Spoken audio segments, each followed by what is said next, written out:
You know that moment when someone asks about my boss firing me for being pregnant and her face when I bought the company?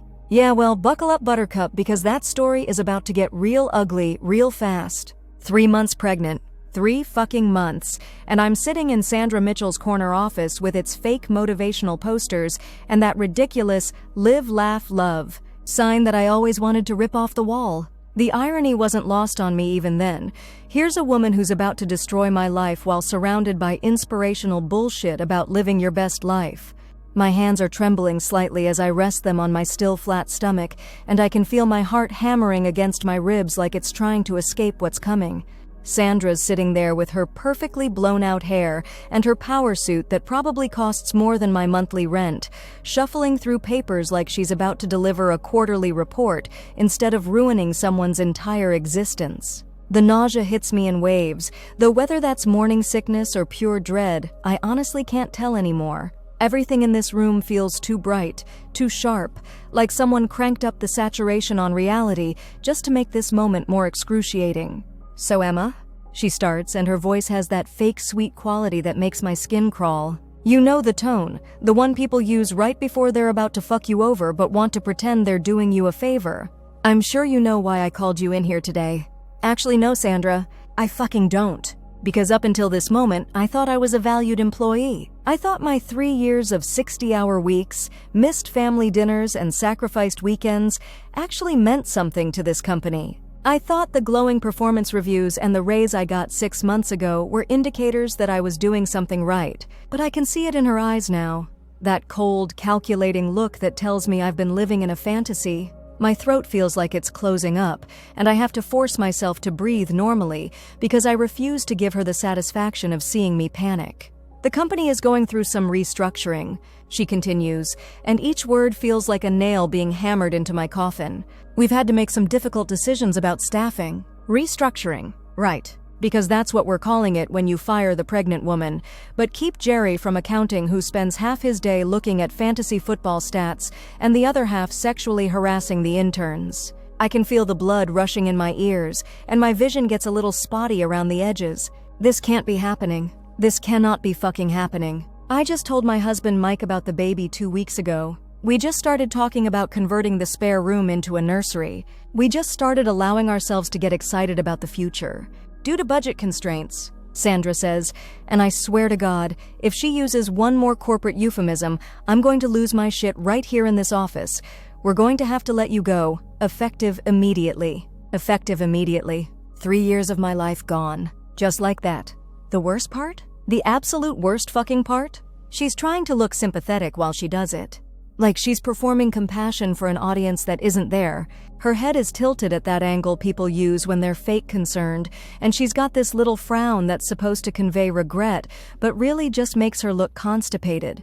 I know this comes as a shock, she says, and I want to laugh because shock doesn't even begin to cover it. Shock is when your favorite restaurant runs out of your usual order. This is more like having your entire world set on fire while someone hands you a garden hose and tells you to put it out yourself. My mind is racing, trying to process this information, trying to find some way to make it make sense. We just landed the Morrison account last month, the biggest client the company has ever had. I was the one who made that happen. I was the one who worked 17-hour days for 2 weeks straight to nail that presentation. I was the one who saved their asses when the initial proposal fell through, and we had to completely restructure the campaign with 48 hours notice. And this is how they repay me. Of course, we'll provide you with a severance package, Sandra continues, sliding a folder across her mahogany desk. The folder is thin, ominously thin, and I can already tell that whatever's inside isn't going to be enough to keep us afloat while I look for a new job. Not with a baby coming. Not in this economy. I reach for the folder with hands that feel disconnected from my body, like I'm watching someone else's life fall apart from a distance. The papers inside might as well be written in ancient Greek for all the sense they make right now. Numbers and legal jargon blur together through the tears I refuse to let fall in front of this woman. 2 weeks, I hear myself say, though my voice sounds hollow and strange. 2 weeks severance for 3 years of work. The company has been generous considering the circumstances, Sandra replies, and there's something in her tone that makes my blood run cold. Something that tells me there's more to this story than budget constraints and restructuring.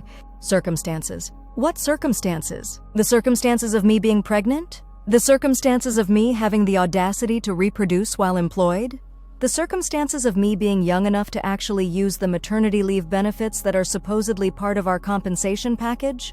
Sandra, I say, and I'm surprised by how steady my voice sounds. Can I ask you something directly? She nods, but I can see the wariness creeping into her expression. Good. She should be wary. Is this because I'm pregnant? The silence that follows is deafening. It stretches between us like a chasm, and in that moment, I know. I absolutely know that my suspicions are correct. The way her eyes dart away from mine, the way her perfectly manicured fingers drum against her desk, the way she suddenly becomes very interested in the papers in front of her, it's all the confirmation I need. Emma, I think you're upset and maybe not thinking clearly, she says finally, and her voice has lost that fake sweet quality. Now it's all business, all ice. This decision was made purely for financial reasons. The company simply can't afford to keep someone in your position, someone in my position. Not someone with my job title or my responsibilities. Someone in my position, pregnant, vulnerable, with new financial obligations on the horizon. The rage builds slowly, starting as a cold knot in my stomach and spreading outward until it feels like every nerve ending in my body is on fire. But I don't explode. I don't scream or throw things or demand to speak to HR. Not that HR would help. They're probably the ones who signed off on this shit show in the first place. Instead, I do something that apparently surprises her. I smile. You know what, Sandra? You're absolutely right. I am thinking clearly. Probably more clearly than I have in a long time. I stand up, gathering the pathetic severance folder and my dignity, and I look her straight in the eye. Thank you for this conversation. It's been very educational. The walk back to my desk feels surreal, like I'm moving through thick water or a dream sequence in a bad movie. My coworkers are going about their business, completely unaware that their colleague just got fired for the crime of being pregnant. Janet from marketing waves at me from her cubicle. Tom from sales asks if I want to grab lunch later. They have no idea that my world just imploded. I sit down at my computer and stare at the screen for a moment, watching the cursor blink in the search bar. Then, almost without conscious thought, I type in 4 words that are going to change everything. Labor law attorney near me. Because here's the thing Sandra Mitchell doesn't know about me. I don't go down easy. I never have. When I was 8 years old and Tommy Henderson pushed me off the monkey bars, I didn't run home crying. I waited until recess the next day and pushed him into the sandbox so hard he ate dirt for lunch. When I was 16 and didn't make varsity cheerleading because the coach's daughter needed a spot, I started my own dance team and won the state competition. And when I was 25 and my college boyfriend cheated on me with my roommate, I didn't just cry and eat ice cream. I systematically exposed every lie he'd ever told me to his parents, his professors, and his new girlfriend. He had to transfer schools. So no, Sandra, I don't go down easy. The attorney search yields dozens of results, but one firm catches my eye. Chen and Associates, specializing in employment discrimination with a track record of winning cases against major corporations. Their tagline reads, "When they think you won't fight back." Perfect. I'm still staring at their website when my phone buzzes with a text from Mike. "How's your day going, Mama?" Mama. The word hits me like a physical blow, and suddenly the tears I've been holding back start flowing freely. Because this isn't just about me anymore. This isn't just about my career or my pride or my financial security. This is about my baby, our baby, who deserves better than this. Who deserves to be born into a world where their mother doesn't have to choose between pregnancy and employment. I type back, "Can you call me?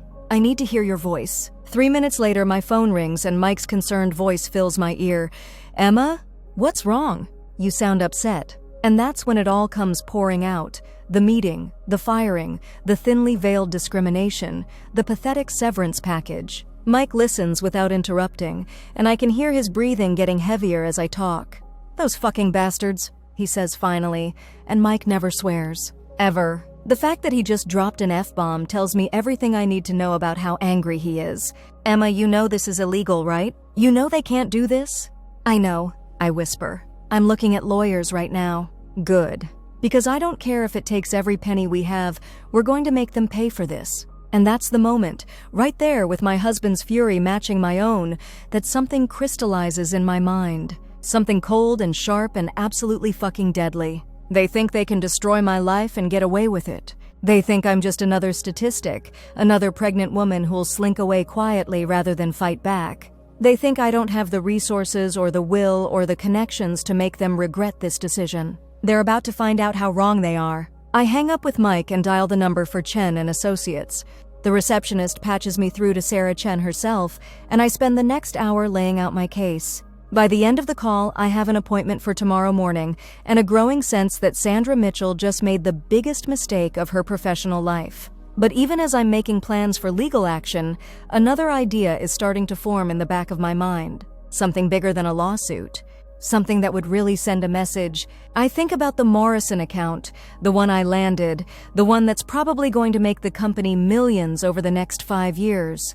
I think about all the other clients I've brought in, all the relationships I've built, all the industry connections I've made over the past 3 years. And I think about Sandra sitting in her corner office, probably feeling pretty smug about how easily she got rid of the pregnant problem employee. Oh, Sandra, you have no idea what you just started.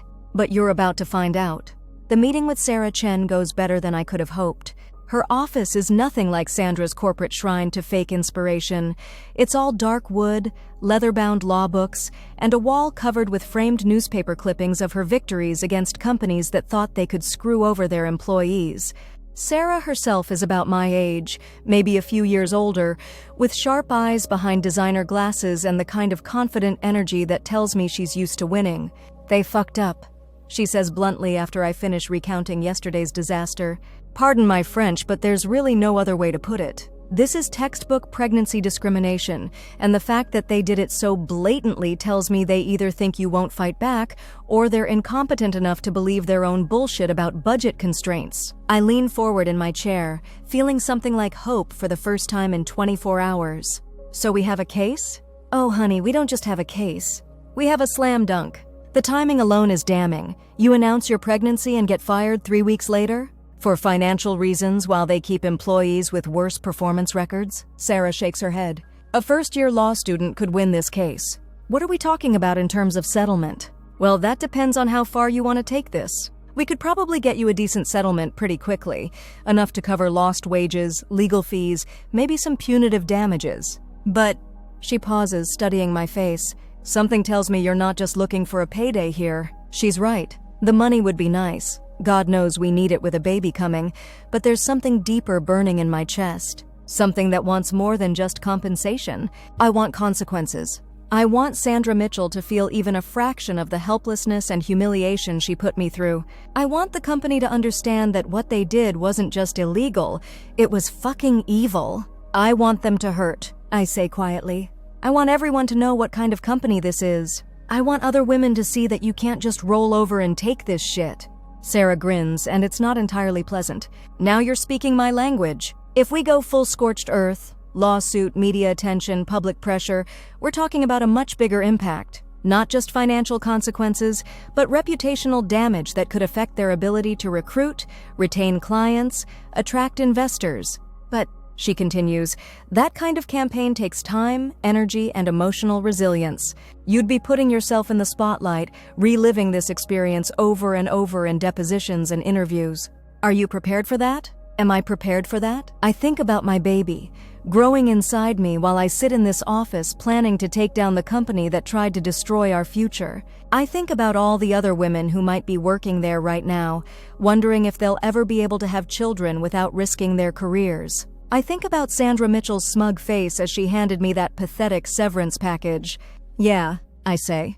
I'm prepared. The next few weeks become a blur of legal meetings, document gathering, and strategic planning. Sarah and her team are thorough. They want emails, performance reviews, witness statements, anything that can build our case. But as I'm digging through 3 years' worth of work communications, something else starts to emerge. A pattern I'd never really noticed before. Every major client I brought to the company, every successful campaign I ran, every innovation I introduced, it all starts to look different when viewed through the lens of what happened to me. I wasn't just a good employee who got fucked over. I was the employee who made that company profitable, who brought in the revenue that funded Sandra's corner office and her designer suits and her yearly bonus. The Morrison account alone is worth $2.8 million annually. The Peterson campaign I developed last year brought in another $1.5 million. The social media strategy I pioneered has been adopted company-wide and probably saved them hundreds of thousands in marketing costs.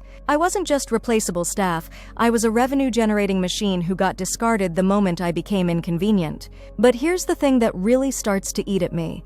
I still have relationships with all those clients. Marcus Morrison and I have had coffee every month for the past year. Lisa Peterson sends me Christmas cards. The contacts I made at industry conferences, the vendors I've worked with, the freelancers I've hired, they all know me, not the company. They trust me, not Sandra Mitchell. That's when the idea starts to form. The lawsuit is great. It'll get me justice and compensation and maybe even some satisfaction. But what if there was another way to hit back? What if there was a way to not just punish them for what they did, but to actually build something better in its place? I'm sitting in my kitchen at 2 a.m., unable to sleep because of pregnancy insomnia and racing thoughts, when I open my laptop and start researching what it takes to start a marketing consultancy. The answer, it turns out, is not as complicated as I thought.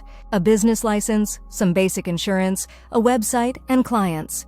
And I already know exactly where to find clients. The more I research, the more excited I become. I could offer the same services the company provides, but better. More personalized attention, more innovative strategies, lower overhead costs that I could pass on to clients. And I could do it all while building exactly the kind of workplace I wish I'd had, one where women don't have to choose between careers and families. By morning, I have 17 pages of notes and a business plan that's rough but definitely workable. When Mike comes downstairs for his coffee, he finds me surrounded by printouts and legal pads, still in yesterday's clothes. "Did you sleep at all?" he asks, concerned. "Sleep is for people who aren't plotting corporate destruction," I tell him, grinning. "Mike, what if I told you I had an idea that could not only get us back on our feet financially, but could actually put us in a better position than we were before?" I spend the next hour walking him through my plan. The consultancy, the client relationships, the competitive advantages I'd have over my former employer. Mike listens without interrupting, asking thoughtful questions that help me refine the idea even further. "It's brilliant," he says finally. "But Emma, you're 7 months pregnant. Are you sure you want to take on starting a business right now?" "Mike, I'm pregnant, not dying. And honestly, what better motivation could I have? Every client I steal from them, every dollar I earn independently, every success I have, it's all proof that they made the stupidest decision in corporate history when they fired me. The next step is testing the waters, and I decide to start with Marcus Morrison. We've maintained a friendship even after I was fired, though I haven't told him the real reason I left the company. I'd been vague about pursuing new opportunities, letting people draw their own conclusions. I invite him to lunch at that little bistro downtown where we used to meet when I was working on his account. Marcus is one of those rare clients who actually becomes a friend, genuine, straightforward, and refreshingly free of corporate bullshit.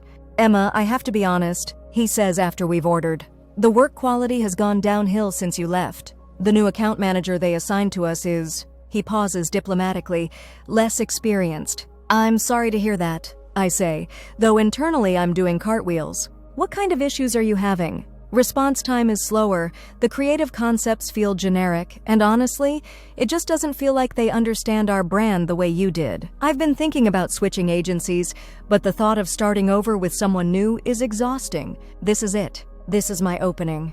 "Marcus, can I tell you something in confidence?" He nods, leaning forward slightly. "I didn't leave that company voluntarily.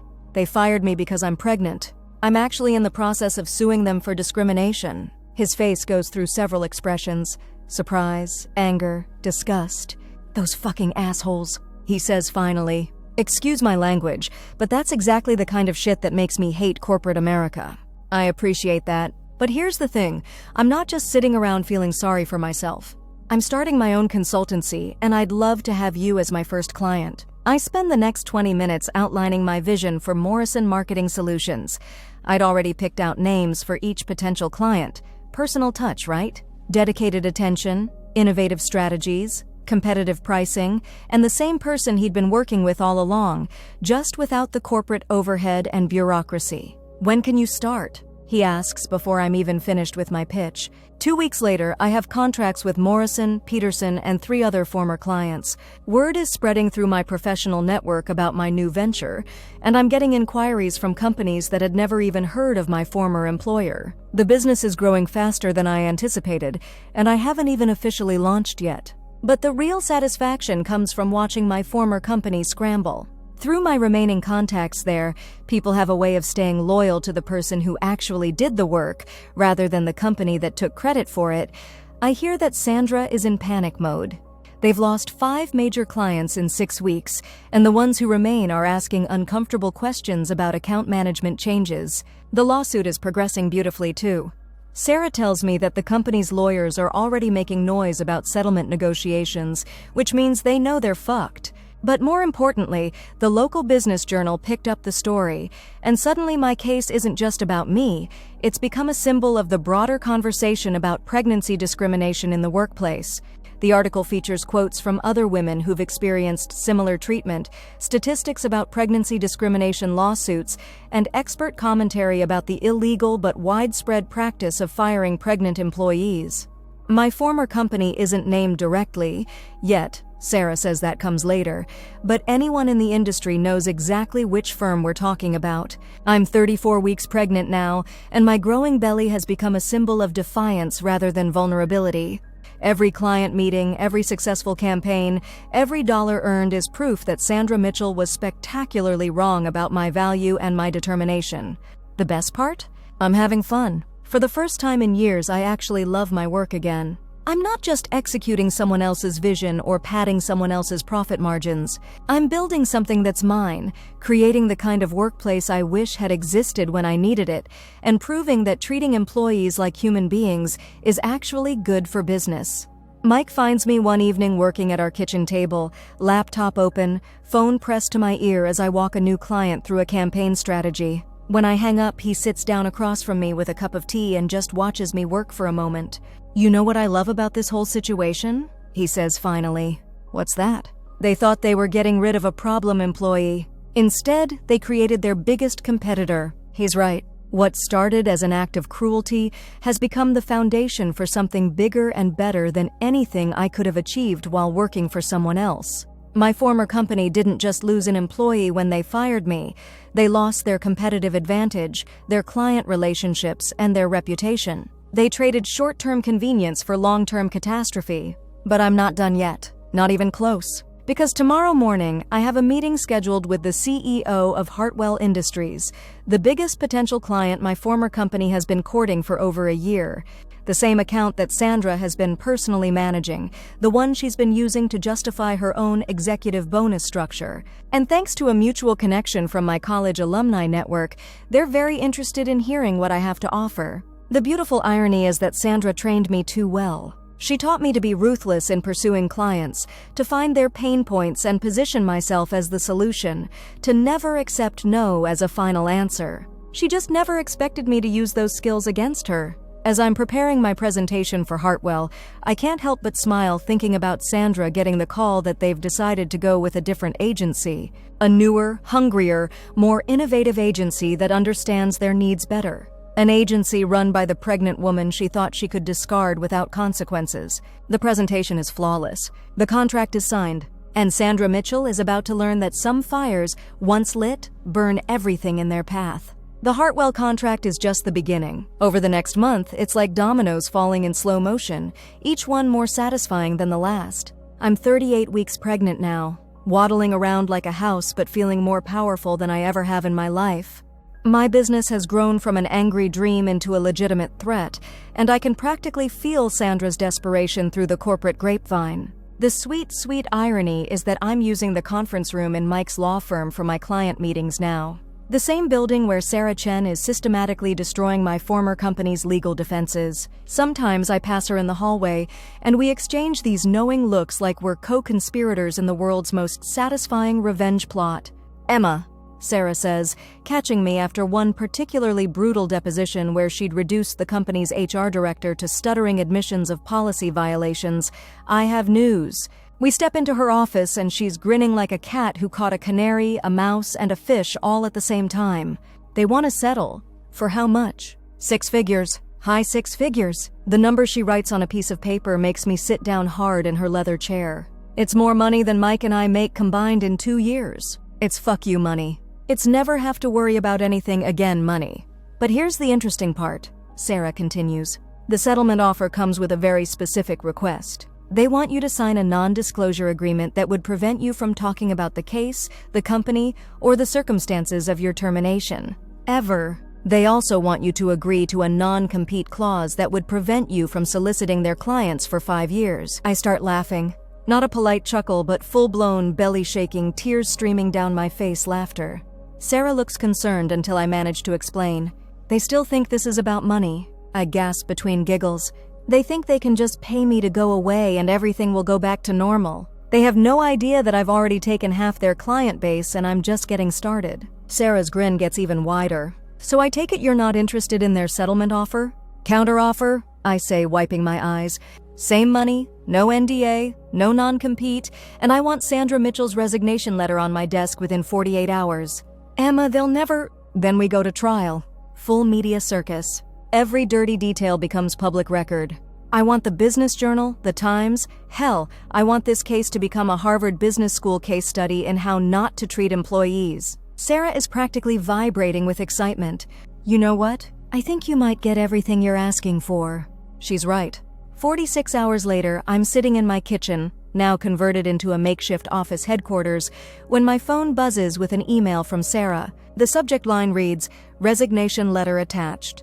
The letter is brief, professional, and absolutely fucking delicious.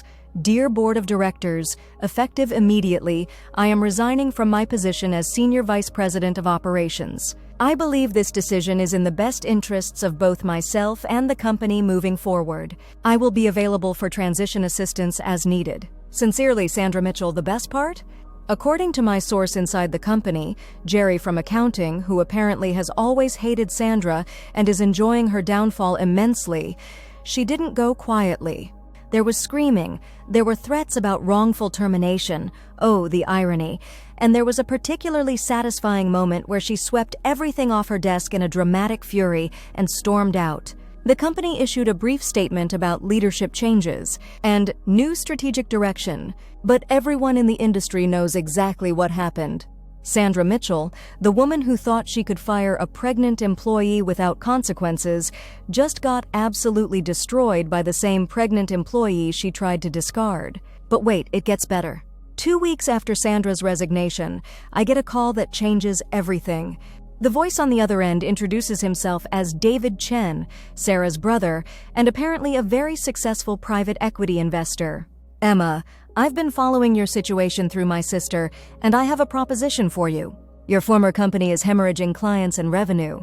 Their stock price has dropped 30% since news of the lawsuit broke. Word in investment circles is that they're looking for a buyer before things get worse. What if I told you there was a way for you to not just compete with them, but to actually own them? The idea is audacious, brilliant, and absolutely perfect. David's fund would provide the capital to acquire the company, with me as the managing partner and eventual majority owner. We'd keep the client relationships I hadn't already stolen, inherit their infrastructure and remaining staff, and rebrand the whole operation under my leadership.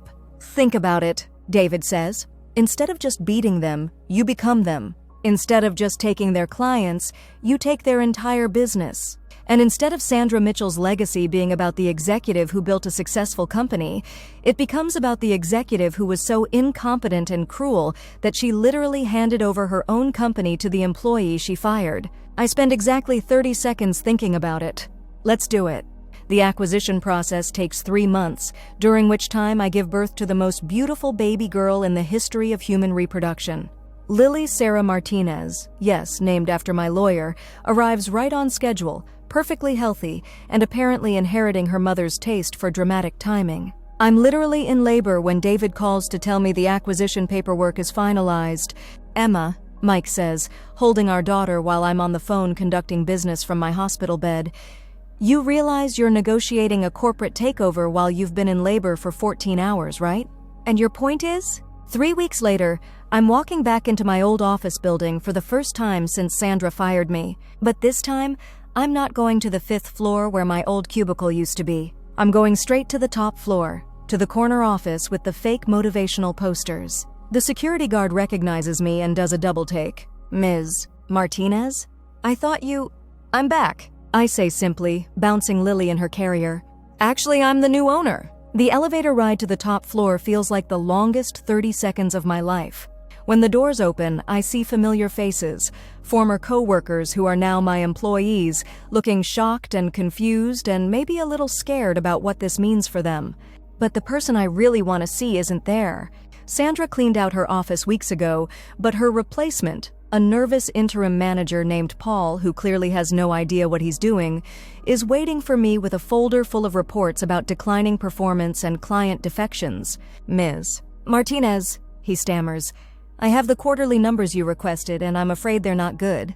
Revenue is down 47% from last year. We've lost 60% of our major clients, and staff morale is—" He pauses, clearly struggling with how to phrase it diplomatically. "Shit?" I suggest helpfully. I was going to say challenging, but yes. I take Lily out of her carrier and settle into Sandra's former chair, my chair now. The view from up here is different than I remembered. More expansive, more powerful, more mine. "Paul," I say, "you seem like a decent guy, so I'm going to be straight with you. This company is fucked. Completely, totally, irreversibly fucked. The previous leadership made decisions that weren't just bad business. They were illegal, immoral, and incredibly stupid. But here's the good news. We're going to unfuck it. Over the next hour, I lay out my vision for the company's future. Client-focused service instead of profit-maximizing schemes. Actual work-life balance instead of performative overwork culture. Family-friendly policies that don't just exist on paper but are actually implemented and celebrated. And most importantly, I tell Paul, we're going to build the kind of workplace where no one ever has to choose between their career and their family. Where pregnancy is seen as a life event to be supported, not a liability to be eliminated. Where employees are treated like human beings instead of disposable revenue generators. Paul is taking notes frantically, nodding along with everything I'm saying. When I finish, he looks up with something like hope in his eyes. "Ms. Martinez, can I ask you something?" "Of course. Why are you doing this? Why buy a failing company when you already have a successful consultancy?" I look down at Lily, who's sleeping peacefully in my arms, completely oblivious to the fact that she's just become the youngest person ever to attend a corporate restructuring meeting. "Because," I say, "I want my daughter to grow up in a world where what happened to me can't happen to anyone else. Because I want every woman who works here to know that having children won't cost them their careers. And because," I can't help but grin, "I want Sandra Mitchell to spend the rest of her professional life knowing that her cruelty didn't just destroy my life, it literally cost her everything she'd built. The next few months are a whirlwind of rebuilding, rebranding, and revenge-fueled productivity. We rehire most of the good employees who'd left after the scandal broke. We implement policies that make us the most family-friendly marketing firm in the city. We win back clients who'd been hesitant to work with us during the transition period. But the real satisfaction comes from watching Sandra try to rebuild her career. She lands a position at a smaller firm across town, but word has gotten around about what really happened. Clients ask uncomfortable questions. Potential employers do background checks. The business community is smaller than people think, and Sandra's reputation precedes her wherever she goes. I hear through mutual connections that she's struggling. That interviews don't go well when potential employers Google her name and find articles about pregnancy discrimination lawsuits, that the executive positions she's qualified for keep going to other candidates. I would feel bad about this if I had any capacity for mercy left in my system, but I don't. Not for her. The most beautiful moment comes 6 months after the acquisition, when the local business journal does a feature story about the company's turnaround. The headline reads, "From Scandal to Success, How New Leadership Transformed a Failing Firm." The article includes before and after financial data showing our return to profitability, employee satisfaction surveys that are off the charts, and a photo of me in Sandra's old office with Lily in my lap and our Employee of the Month plaque on the wall, which I've renamed Human Being of the Month, because corporate speak makes me want to vomit. But the quote that makes everything worth it comes from Marcus Morrison, who's become something of a company spokesperson. Emma Martinez didn't just save our accounts when she started her consultancy, she saved this entire company when she took it over. The difference in service quality, innovation, and genuine care for clients is night and day. The previous leadership clearly had no idea what they were throwing away when they fired her. The article gets picked up by national business publications. I get invited to speak at conferences about workplace discrimination, entrepreneurship, and corporate transformation. Harvard Business School actually does want to make this a case study. And somewhere in the city, Sandra Mitchell is probably reading these articles and realizing that firing me wasn't just wrong. It was the single stupidest decision in modern corporate history. The final piece of vindication comes almost a year after I bought the company. I'm working late one evening, by choice now, not because I'm overworked and undervalued, when security calls to tell me there's someone in the lobby asking to see me. Did they give a name? Sandra Mitchell. She says it's important. For a moment, I consider telling security to escort her out. But then I realize this might be the perfect opportunity for closure. Not for her, for me. Send her up. When the elevator doors open, Sandra looks exactly like I expected. Older, tired, and desperate. She's wearing the same type of power suit she always favored, but it doesn't fit quite right anymore, like she bought it secondhand or lost weight from stress. "Emma," she says, and her voice has lost all of its former authority. "Thank you for seeing me, Sandra." I don't get up from my desk. I don't offer her a seat. I just wait. I dot. She starts, then stops. Starts again. "I wanted to apologize." For what? For the way I handled your termination. For the reasons behind it. For not recognizing your value to the company. I lean back in my chair, her former chair, and study her face. She looks sincere, but then again, she always was good at performing emotions when it suited her purposes. "Is this a real apology, Sandra, or are you here because you need something?" The mask slips slightly. "I heard about the success you've had with the company. The turnaround, the growth, the industry recognition. I'm currently between positions and I thought, no." "What?" "No. Whatever you're about to ask, the answer is no. You can't work here. Not for me, not for this company, not in any capacity, ever." Her face flushes red. "Emma, I understand you're angry, but..." "Angry?" I stand up now, and I can feel all the rage I've been channeling into productivity for the past year bubbling to the surface. "Sandra, you tried to destroy my life because I had the audacity to get pregnant while employed. You cost me months of stress, thousands of dollars in legal fees, and nearly derailed my entire career. You made me question my worth, my future, my ability to provide for my family. Angry doesn't begin to cover what I feel about you. But here's the beautiful thing," I continue, walking around the desk to stand directly in front of her. "Your cruelty backfired so spectacularly that I ended up owning your company, stealing your clients, and building a better life than I ever could have achieved working for you. So thank you, Sandra.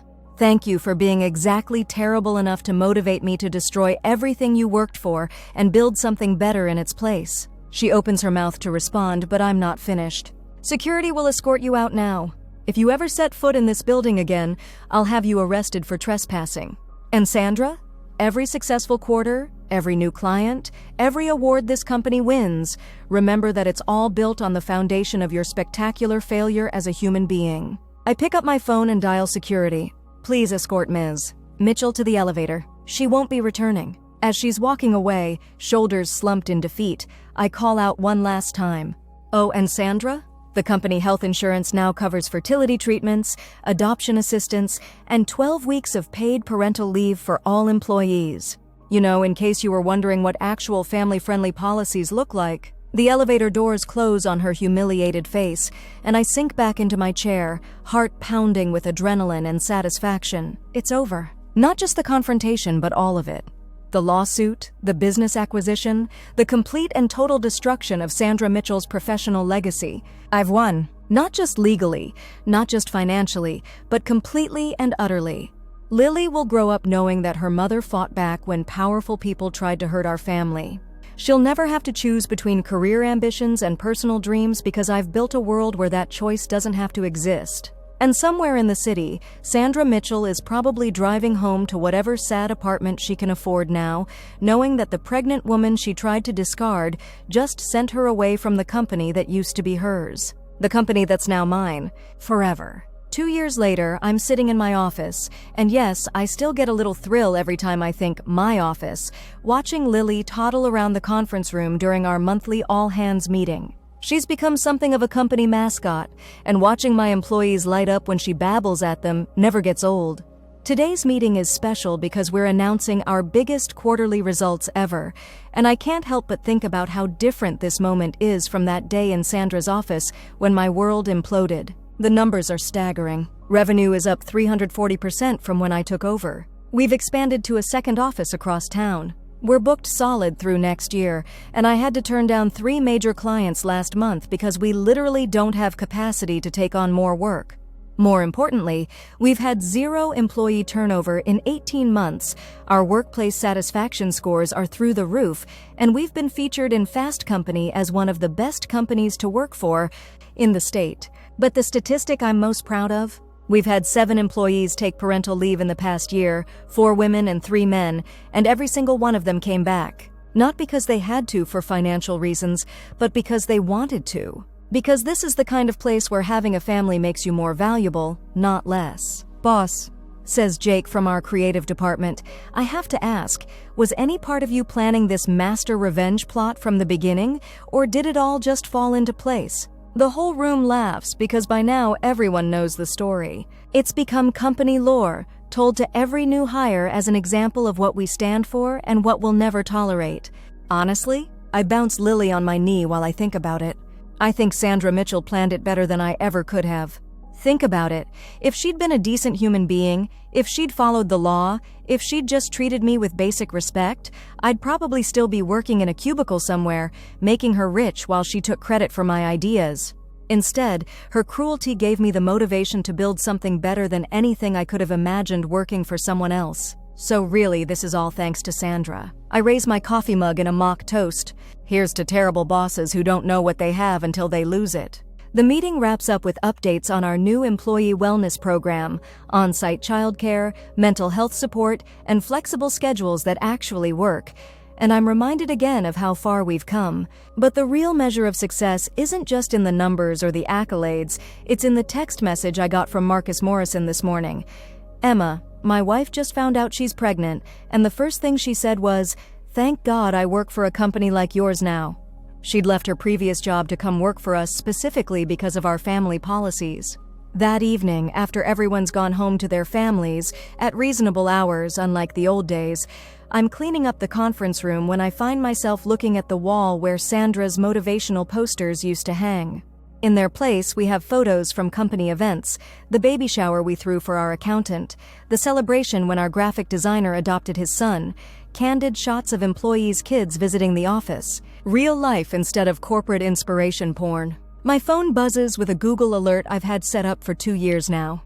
Sandra Mitchell's name appears in a brief announcement that she's taken a position at a small marketing firm in another city. According to the article, she'll be a senior account coordinator, essentially the same level I was at when she fired me, but at a company 1/10 the size of what she used to run. The article doesn't mention her previous executive experience, which tells me everything I need to know about how much that scandal still follows her around. I feel nothing. Not satisfaction, not vindication, not even pity. Just a complete absence of emotion towards someone who used to haunt my thoughts daily. Sandra Mitchell has become irrelevant to my life, which is probably the most devastating outcome she could have faced. She doesn't get to be the villain in my story anymore. She's just a footnote in the origin story of something much bigger and better. Mike finds me there an hour later, still staring at the wall of photos. Lily is asleep in her stroller, exhausted from a day of being adorable and disruptive in equal measure. "Penny for your thoughts?" he says, wrapping his arms around me from behind. Just thinking about how weird life is. I lean back against him. 2 years ago, I thought my career was over. I thought we'd lost everything. And now? Now I'm running a multi-million-dollar company, employing 37 people, and my daughter gets to grow up watching her mom build something meaningful. I turn around in his arms. Remember when you said they thought they were getting rid of a problem employee but created their biggest competitor instead? I do. I think you were wrong. He raises an eyebrow. I think they created something much more dangerous than a competitor. They created an example. Every woman who sees this story, every employee who works here, every client who experiences what business can be like when you treat people with dignity, they all see proof that you don't have to accept cruelty as the cost of career success. The lawsuit settlement money has been sitting in investment accounts, growing into what will eventually be Lily's college fund. But the real legacy isn't financial, it's cultural. We've proven that you can build a profitable business while also building a humane workplace. That caring about your employees' whole lives, not just their productive capacity, actually makes you more competitive, not less. You know what the best part is? I ask Mike as we're getting ready to leave. What's that? Sandra probably still thinks this was all about revenge. I gather my things, checking that I have Lily's diaper bag, my laptop, and the client proposal I'll review tonight after bedtime. She probably thinks I spent 2 years plotting to destroy her out of spite. She has no idea that the best revenge was just building a better life, moving on, becoming someone she could never hurt again. As we're walking to the elevator, I catch a glimpse of my reflection in the conference room window. I look older than I did 2 years ago, but not in a bad way. More confident, more solid. Like someone who's been tested and came out stronger on the other side.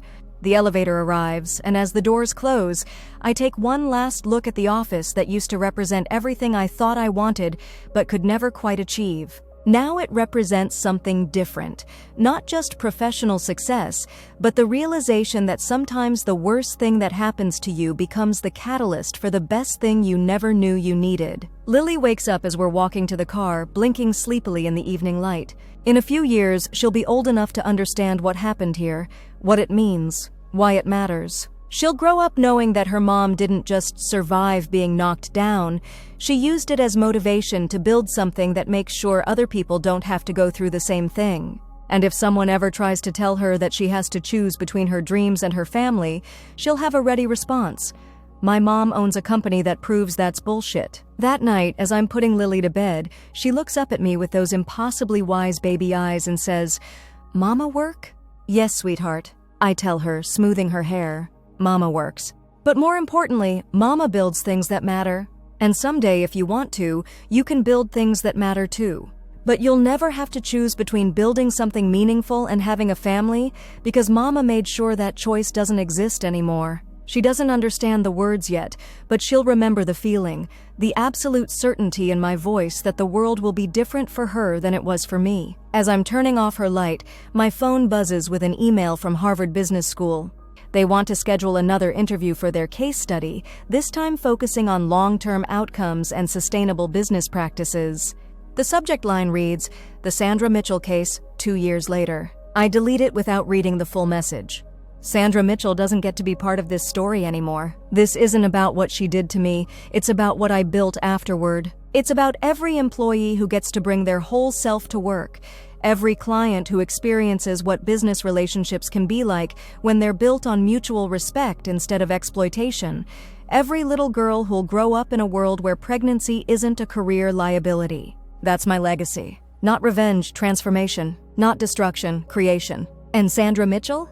She's exactly where she belongs, completely irrelevant to the amazing thing that grew from the ashes of her cruelty.